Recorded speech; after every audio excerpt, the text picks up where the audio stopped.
লাগে না। আবার সেই পান্তার পেঁয়াজ কাঁচামরিচ। মা, আমরা আবার কবে মাছ খাবো? রোজ রোজ যে এই পান্তা ভাত আমার খেতে ইচ্ছে করে না মা। কি করব বল, ঘরে যে শুধু চালটুকুই আছে। তোর বাবা যে আজকাল নদীতে একদমই মাছ পায় না। বাজার আর মাছ না আনলে আমি তোকে কি করে ভালো খাবার রান্না করে দেব?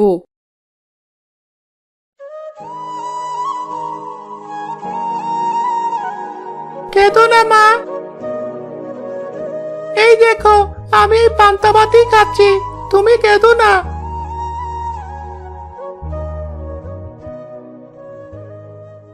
সবই আমার কপাল, আজ আমার কারণেই সংসারে এত অভাব। কি হলো, ভাত ফেললে কোথায় যাও? দেখে গিয়ে এবেলা যদি নদীতে কিছু মাছ পাই। তাই বলে না খেয়ে যাবে? না, তোমাকে যেতে হবে না, খেয়ে নাও বলছি। না রাজুর মা, যতক্ষণ না আমি নদীতে গিয়ে মাছ পাবো ততক্ষণ এই ভাত আমার গলা দিয়ে নামবে না। আজ যে করেই হোক মাছ আমাকে ধরতেই হবে, নইলে যে আমার সংসার ভেসে যাবে, আমার ছেলেটা যে না খেয়ে মারা যাবে। হায় বিধাতা, তুমি দেখো।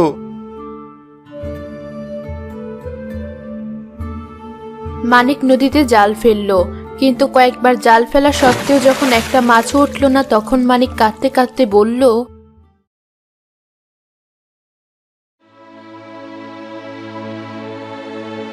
হায় হায়, এই কি ছিল আমার কপালে? একটাও মাছ উঠলো না জালে। তবে কি আজও আমায় খালি হাতে বাড়ি ফিরে যেতে হবে? বিধাতা, এই কি তুমি চাও?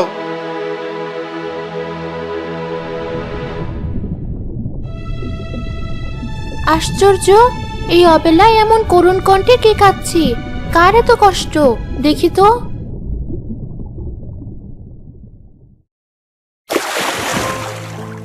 ওই তো, ওই জেলেটা কাঁদছে, কিন্তু কেন দেখি তো গিয়ে। হায় বিধাতা, আমি কি করে বাড়ি যাব? কত আশা নিয়ে বলে এসেছিলাম মাছ নিয়ে তবেই ফিরবো। আমার ছেলেটা যে মাছের আশায় বসে আছে, ওদিকে মাছ না বেচলে ঘরের চালও যে জুটবে না। বিধাতা, তুমি কেন আমায় এত কষ্ট দিচ্ছ? বুঝেছি, জেলেটা তাহলে মাছ না পেয়ে এইভাবে কাঁদছে। বেশ, আমি দেখছি কি করা যায়।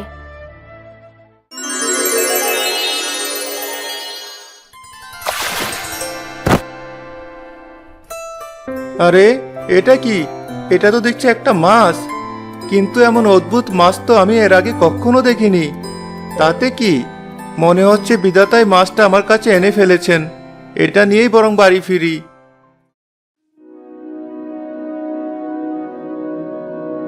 জেলে, দয়া করে আমায় ধরো না, বড় কষ্টে খাবারের সন্ধানে আমি এখানে এসেছি, দয়া করে আমায় মেরো না। আশ্চর্য, এ আমি কি শুনছি? একটা মাছ কি করে কথা বলে? আমি ভুল শুনছি না তো? না জেলে, তুমি মোটেও ভুল শুনছো না। কিন্তু একটা মাছ হয়ে তুমি কি করে কথা বলছো? আমি কোনো সামান্য মাছ নই, আমি এক বিশেষ মাছ। আমি যেমন মানুষের কথা বুঝতে পারি, তেমনি মানুষেরাও অনেক সময় আমার কথা বুঝতে পারে। সে না হয় বুঝলাম, কিন্তু আমাকে যে তোমায় ধরে নিয়ে যেতেই হবে। বেশ, তুমি যখন আমায় ধরে নিয়ে যাবেই, দয়া করে আমার সন্তানদের জন্য কিছু খাবার দিয়ে যাও, নইলে ওরা যে না খেয়ে মরে যাবে, তখন যে আমি মরেও শান্তি পাবো না। মাছের কান্না দেখে মানিকের ভীষণ মায়া হলো। কেঁদো না মাছ, আমি জানি সন্তানেরা না খেয়ে থাকলে বাবা মায়ের কতটা কষ্ট হয়, কারণ আমিও একজন বাবা। নিজের ছেলের জন্যই আমি তোমাকে ধরে নিয়ে যাচ্ছিলাম। তুমি যাও, আমি না হয় কালকে আমার ছেলেকে মাছ খাওয়াবো। তুমি সত্যি বলছো? হ্যাঁ মাছ, আমি সত্যি বলছি।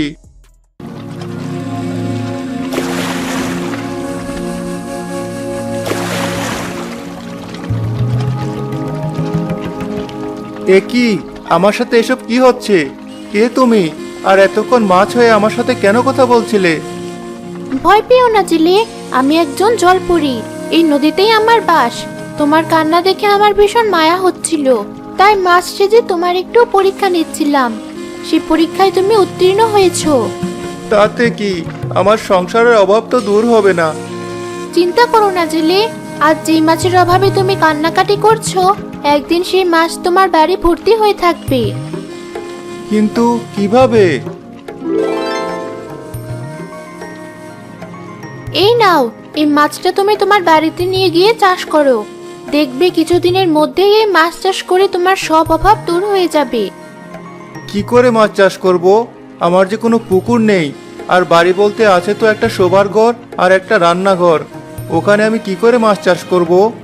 কেঁদো না জেলে, আমি সেই ব্যবস্থাও করছি।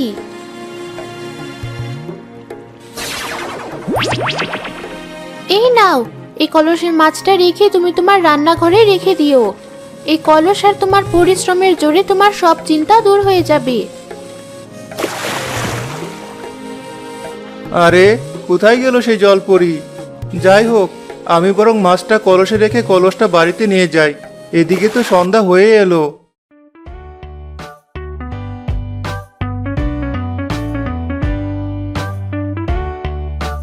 এতক্ষণে তোমার বাড়ি ফেরার সময় হলো?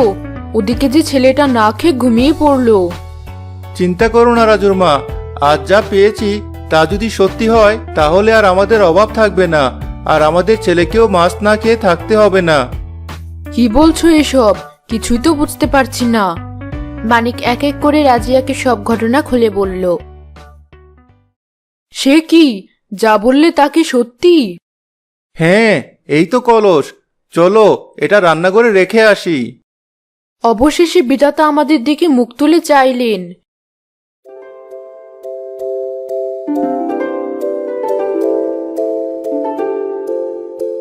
আমার তো আজ রাতে ঘুমই আসবে না।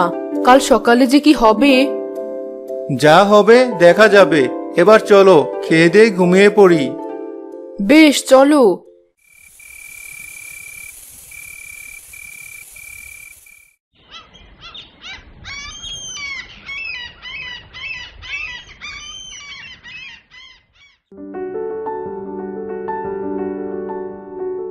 এ কি? এ আমি কি দেখছি? কোথায় গেলে? তাড়াতাড়ি একবার রান্নাঘরে এসো।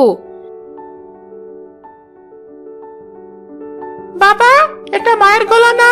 সকাল সকাল মা এভাবে চিৎকার করে উঠলো কেন? আমিও তো সেটাই ভাবছি। চল তো গিয়ে দেখি কি হলো। রাজুকে সাথে নিয়ে মানিক রান্নাঘরে গিয়ে দেখলো সেখানে এক বিশাল পুকুর হয়েছে, আর সেই পুকুরে সাঁতার কাটছে অনেক অনেক মাছ।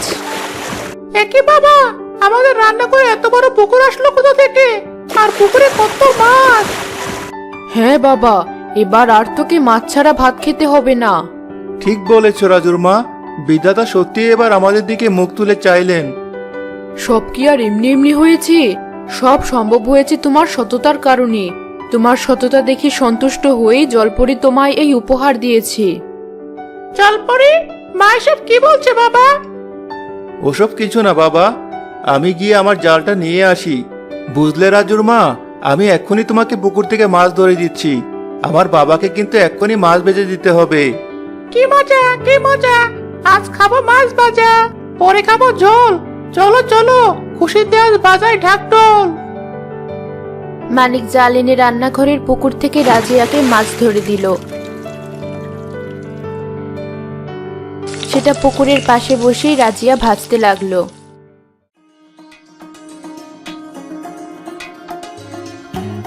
আহা কি স্বাদ, ঠিক যেন অমৃত। হ্যাঁ বাবা, এমন সুস্বাদু মাছ ভাজা আমি জীবনেও খাইনি। আমায় আরেকটা মাছ ভাজা দাও না মা। এই তো দিচ্ছি। রাজুর বাবা, মজা করে মাছ খেলে কিন্তু হবে না। তোমায় জলপরি বলেছিল পরিশ্রমেই অভাব দূর হবে। হ্যাঁ রাজুর মা, আমি কিচ্ছু বলিনি। ভাগ্যেই সব হয় না, পরিশ্রমও করতে হয়। আমি এক্ষুনি বাজার গিয়ে মাছের খাবার কিনে আনছি। এরপর দুজনে মিলে পুকুরে সে খাবার ছিটিয়ে দিব। মানিক খাওয়া দাওয়া শেষ করে বাজারে চলে গেল। এভাবে কিছুদিনের মধ্যে মানিকের পরিশ্রমের জোরে তার মাছ চাষে দ্বিগুণ উন্নতি হলো। পুকুর ভর্তি মাছ বিক্রি করে অল্প দিনেই তাদের সব অভাব দূর হয়ে গেল।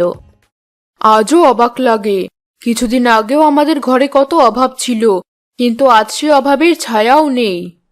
ঠিক বলেছ রাজুর মা, এসবই সম্ভব হয়েছে জলপরির কারণে।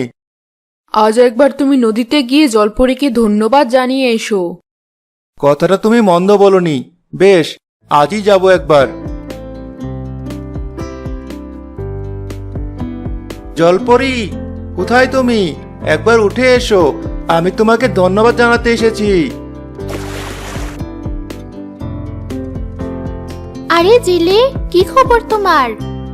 সবই তোমার দয়া। আজ তোমার কারণে সব অভাব দূর হয়েছে, তাই তোমাকে ধন্যবাদ জানাতে এলাম। আমায় ধন্যবাদ দিতে হবে না জেলে, তোমাকে তো আমি শুধু শুধু কিছু দেইনি, তোমার সততায় মুক্ত হয়েই দিয়েছি। হ্যাঁ, তবে এবার তোমায় আমি একটা জিনিস ফিরিয়ে দিতে এসেছি। কি ফিরিয়ে দিতে এসেছো? এই নাও, এই কলসটা রাখো। এটার প্রয়োজনীয়তা আমার ফুরিয়েছে। আমি চাই এটা তুমি অন্য কোনো অসহায়কে দাও। আজ তোমার আচরণে আমি আরো একবার মুক্ত হলাম, বিধাতা তোমার মঙ্গল করুক। জলপরি আবার অদৃশ্য হয়ে গেল আর মানিক খুশি মনে বাড়িতে ফিরে গেল।